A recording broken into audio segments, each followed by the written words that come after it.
My name is NualaWatt, and as you can see, this presentation is on visual impairment as an aesthetic in poetry. I've never used a PowerPoint before, so if this is a bit messy, please forgive me. So the structure of my talk is that I'll briefly define visual impairment and aesthetics, and then I'll go on to talk again briefly about the aims of my project and its theoretical basis, and then I'll read some poems which hopefully will show how visual impairment can be embodied in poetic form. These are about visual impairment. Impairment is a medically diagnosed function deficit affecting an area of a person's body or mind. Impairments can be physical, sensory or cognitive, and it's possible for somebody to have multiple impairments. If only 15% of people with impairments are born with them, 85% are acquired during the course of life. I'm primarily interested in visual impairments which affect the eye and the visual areas of the brain. The PowerPoints show, the first one is a pie chart showing the global causes of visual impairment, dated 2004. As you can see, the top one is cataracts. The second PowerPoint shows the visual pathway, which starts with the eye and goes all the way back to the brain. There are lots of different types of visual impairment, and which type you have depends on which bit of the visual pathway is affected. So, for instance, I have cerebral palsy, so my visual impairment is to do with lesions in my brain. There's actually technically nothing wrong with my eyes, but because my brain cannot translate what my eyes see, I'm registered partially sighted. So, visual impairments can occur at any point along the visual pathway. And the third PowerPoint shows visual field loss, so that demonstrates the various gaps that people can have in their vision. Does that make sense? Okay, next PowerPoint. Okay, the second major term for my project is aesthetics. Aesthetics is the philosophy of beauty, and Tobin Siebers, who wrote Disability Aesthetics, published in 2010, says that aesthetics traces how some bodies make other bodies feel. As the PowerPoint says, beauty is in the eye of a beholder. And our rove is a long poetic tradition of writing about visual impairment. Lived experiences of blindness and partial sight have often been insufficiently imagined, because blind figures tend to be the object of the gaze of a non-disabled writer, and although this isn't always the case, they can end up symbolising not so much a particular embodied perspective as social anxiety about bodily difference. However, aesthetics also has the potential to allow us to reimagine society. Tobin Siebers also says that aesthetics is the human discipline most identifiable with a human, because it allows it's how human beings attempt to modify themselves, how they imagine their feelings, forms and futures in radically different ways, and how they bestow upon those feelings, forms and futures new appearances in the world. And this is what I'm attempting to do with various aspects of visual impairment. An aesthetic, in the singular, is a set of principles underlying an artistic movement or a particular artist's work. In my case, I've got various aims. My research aims to recast people with visual impairments as the subjects of poetic thought and practice, and to question cultural dichotomies between sight and blindness, partly because as a partially sighted person, sight and blindness are simultaneous rather than opposite experiences.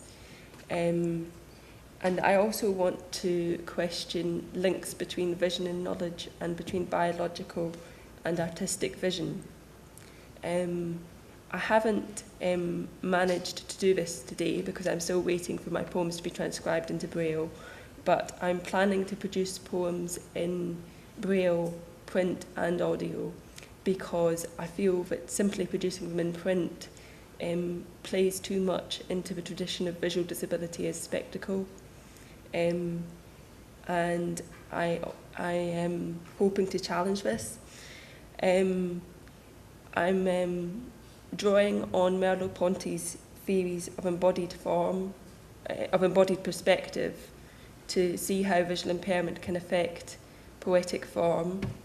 And I note that Rosemary Garland-Thompson, who's a well-known feminist and disability theorist, says in Staring Back, which she published in Staring How We Look, which she published in 2009, that people with disabilities are often stared at, but that experienced starees learn to craft staring encounters so as to extend their starers' knowledge of embodiment and humanity, and that's what I'm aiming to do with my project. I hope that makes a modicum of sense. And we can now go on to the poems. So, next PowerPoint. Okay. This is a portrait of Milton and his daughters. John Milton, the poet, who wrote Paradise Lost and who went blind in the 1650s. One of the techniques I'm using to reimagine visual impairment is rewriting existing texts. Partly because I was reading an article by Tobin Siebers called Disability in Art Vandalism, and it occurred to me that I could vandalise some poems, which made me happy.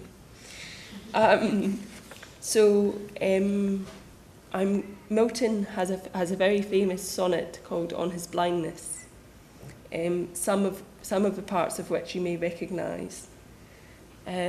So I rewrote it. So I'm going to read the original and then my poem. Milton sequence. On his blindness.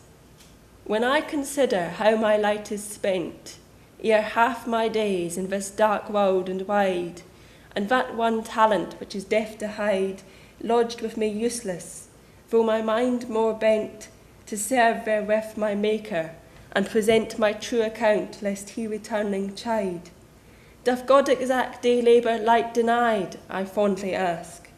But patience, to prevent that murmur, soon replies, God doth not need either man's work or his own gifts. Who best bear his mild yoke, they serve him best. His state is kingly, thousands at his bidding speed, and post o'er land and ocean without rest.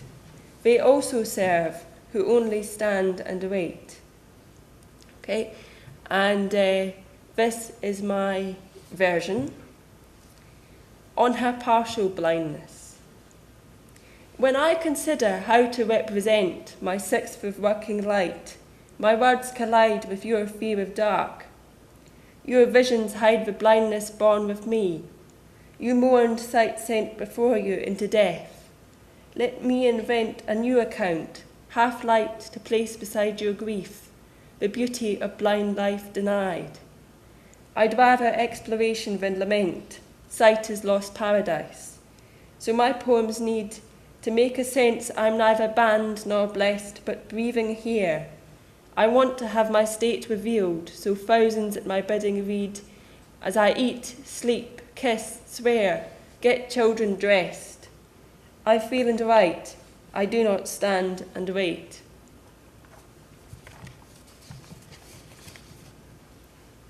Flowers. Give her a chance, and she'll sliver through every new house, till she has by heart the indifference of stone to her spine. A connoisseur, she prefers lying low to swaying. She's desperately trying to find again the rare benevolence of Cornish slate.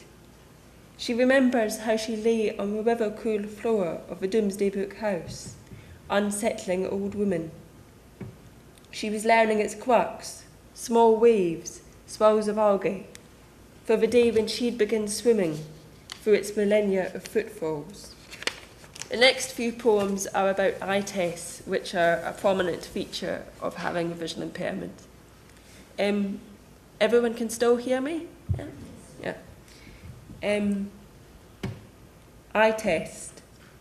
The Moon alphabet was devised by Dr. William Moon, and it's used by people who lose their sight in adulthood or who have additional disabilities, because its characters are closer to letters than Braille and are consequently easier to learn.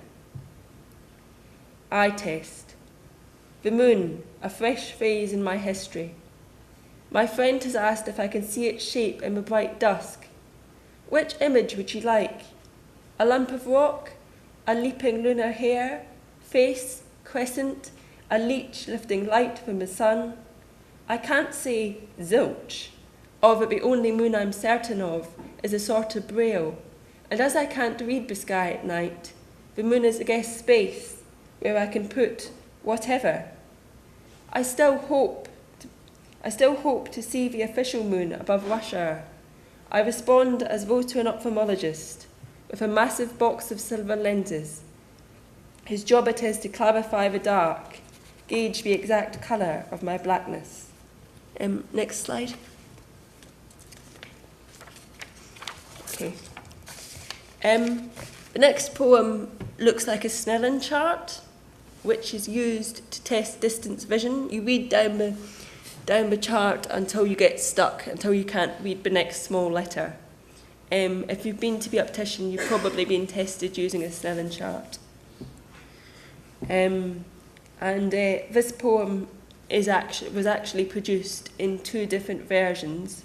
I'll show you the second version shortly, but it's quite complicated, so we couldn't get it to appear on the PowerPoint. The eye chart. I scowl towards his voice. He says the map marks how far vision goes. If I could creep up close, I'd learn the journey.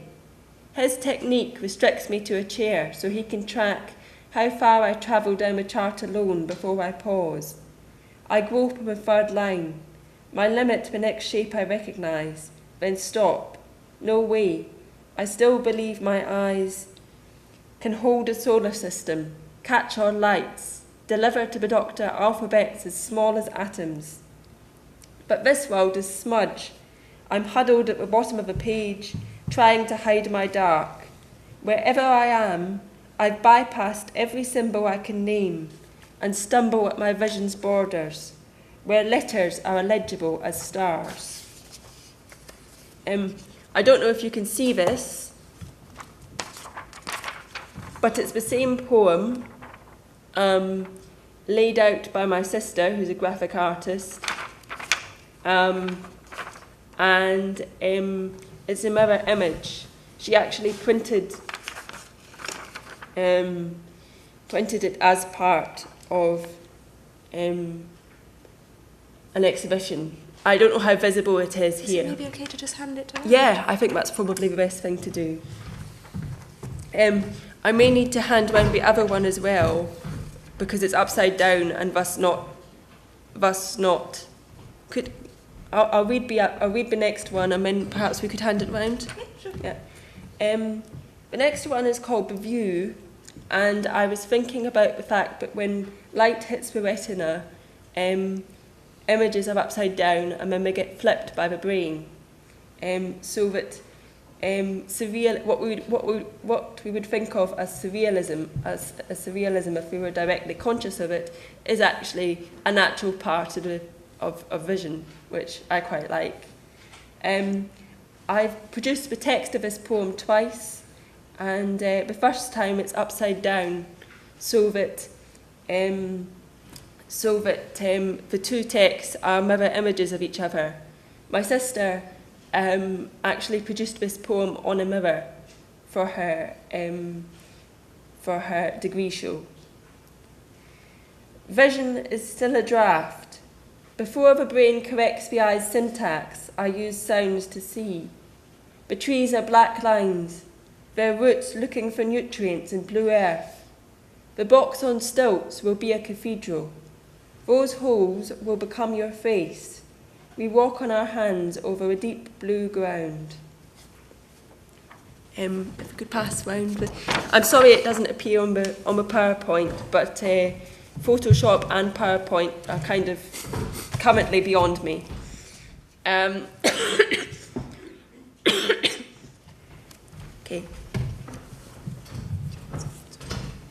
Okay. Yes, please. Thanks. Next slide. Okay. This is a very brief poem attempting to use white space. It occurred to me I'm probably an atheist with agnostic tendencies, it occurred to me, having spent a lot of my life, if you have a visual impairment, you spend a lot of time having your visual fields tested and hearing about standard visual fields. So you're aware that standard vision is something that other people have. You're aware that it exists somewhere in experience, but it isn't an experience that you have directly had. And so I thought that really religion it was quite a good metaphor for religious conviction. I understand that some people have religious conviction, but I really struggle to understand what that means. And as such, the poem has a gigantic gap in the middle, which represents a huge scotoma or blind spot. Whether it works or not is open to discussion, but, I thought I would have a go. Homer. Invisible poet, your biography's a distant coastline. Please give me a sack to hold the theories whirling me off course as I approach your life. Were you disabled? Yes, sorry, I agree. It's rude to shove you back inside that little question. Now you're immortal, a short-tempered god.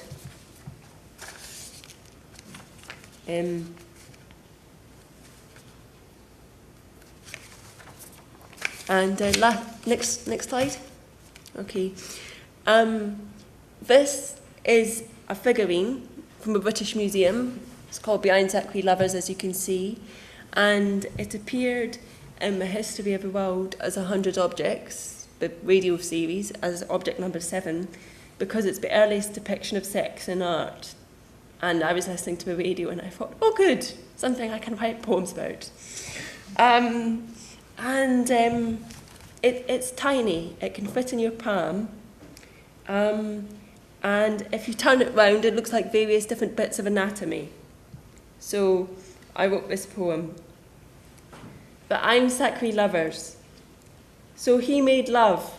He chose that pebble, then chipped away till he felt their double life moaning beneath his talented fingers. Now they're cherished, kept in a glass boudoir, 11,000 years of passion aroused by this pair, the first lust in art. A fertility prayer, or a boast to prove how long he could last?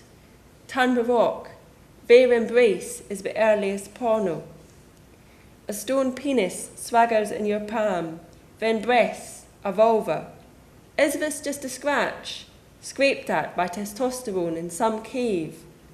Well, place them right way up, and may look rapt, stroking each other's pitted, pebble skin as though it's baby soft. Their hands get everywhere, exploring this fresh creature they've become, a couple. It hopes it will be stronger with 4 lungs, but through 4 retinas, life might seem clear.